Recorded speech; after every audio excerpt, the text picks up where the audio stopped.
ये कानून दीवानी भी और फौजदारी भी हमारे मुल्क में ऑलरेडी हद इज़्ज़त का मौजूद है और बाहर की दुनिया में हम देखते हैं तो सिर्फ दीवानी मुकदमात हैं जिनमें ये तो या तो आपके उनको माफ़ी का कहा जाता है या जुर्माना किया जाता है। हमारे यहाँ तो सज़ा का भी तस्वूर है।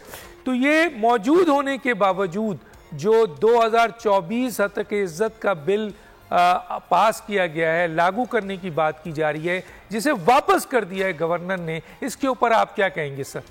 यह पाकिस्तान मुस्लिम लीग नून के साथ कोई दो राय इसके बारे में नहीं है। एक तो मरियम नवाज साहिबा ने खुद भी अनइलेक्टेड लोग अपने एडवाइजर रखे हुए हैं, नाम लेने की जरूरत नहीं है, मेरे ख्याल से आप समझ गए होंगे। तो वो इसी तरह के मशवरे देंगे। ये तो एक तरह की खुदकुशी है। ये कानून जो है इसको इस शक्ल में पास कर लेना बगैर किसी डिबेट के, बगैर रिप्रेजेंटेटिव बॉडी के साथ बातचीत किए, बगैर जर्नलिस्टों की तंजीमों को एतमाद में लिए हुए, ये कैसे चलेगा? कैसे ये इसको पास करके इससे क्या फायदा हासिल कर लेंगे? दुश्मनी उन्होंने अपनी बढ़ा ली है। मेरे ख्याल से पंजाब में प्रेस जो है वो काफी हद तक दो साइड थी जहां तक पाकिस्तान मुस्लिम लीग नून का ताल्लुक है, लेकिन उन्होंने जो बाकी इनके साथ थे भी उनको भी अपने खिलाफ कर लिया है इस हरकत से जो कानून पास हुआ है। थोड़ी सी हिस्ट्री की अगर आप मुझे इजाजत देंगे, बड़े बड़े कानून माजी में भी बने हैं। अगर आपको याद हो अयूब खान का जो प्रेस एंड पब्लिकेशन ऑर्डिनेंस था 1962 का, बड़ी देर भुगता कौम ने, लेकिन जो सहाफियों की तंजीमें थी उन्होंने जद्दोजहद की, कुर्बानियां दी, कैदें काटी, मिलाकर उससे जान छुट गई। उसके बाद आपने देखा होगा जी ये पीटीआई के दौर में भी एक पीका कानून बना था, वो बड़ी बदसूरत किस्म की शक्ल थी उस कानून की, उसको भी सहाफियों ने मुस्तरद कर दिया था, वो भी कानून नहीं बन सका था या इफेक्टिव नहीं हो सका था।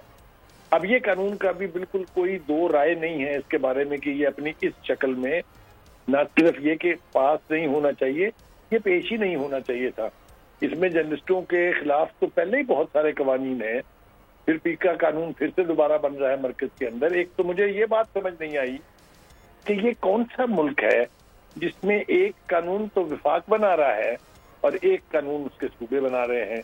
मतलब ये है सॉरी, किसी को आप यहाँ थप्पड़ मार के भाग जाए, सिंध में जाके बैठ जाए, आपको कोई नहीं पूछेगा। यार ये क्या है? ये इतना बड़ा खिलवाड़ आइन के साथ, कानून के साथ, रवायत के साथ, ये कैसे हो रहा है? ये क्यों कर रहे हैं?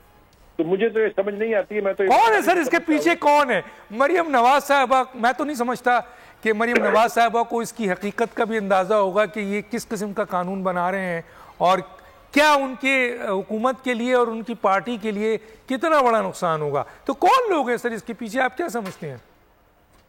देखिए ये सवाल मुझसे ही है ना? जी सर आपसे ही है। देखिए गुजारिश है, मैंने आपको पहले कह दिया कि अगर आप अपने इर्द गिर्द नॉन इलेक्टेड एडवाइजर रखेंगे, अगर आप उनकी मशावरत से चलेंगे तो इस तरह के गलत फैसले आपसे करवाए जाएंगे। मैं ईमानदारी से समझता हूं कि ना ही तो नवाज शरीफ साहब और ना ही मरियम नवाज साहिबा खुद चाहती होंगी कि ये बिल इस शक्ल में पास हो। फिर क्या प्रेशर है, किसने कहा है, ये एक अलग सवाल है, इसके ऊपर किसी वक्त बाद में डिबेट कर लेंगे। लेकिन फिलहाल ये मुस्लिम लीग नून से, पंजाब की हुकूमत से दुश्मनी के मुतरादिफ है। बहुत सही बात की, दुश्मनी के मुतरादिफ है।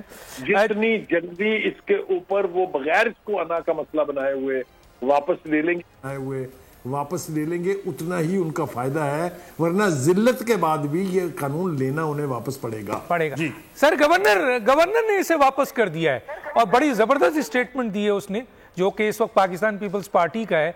उसने कहा है कि एक तो स्टेक होल्डर से मुज़ाकरात नहीं है, रातों रात पास कर लिया है, इसमें बहुत सी शिकें हैं जो गैर ज़रूरी तौर पर किया गया है और इस किस्म के बिल को कानून जिन्होंने पास किया उनको दोबारा देखना चाहिए।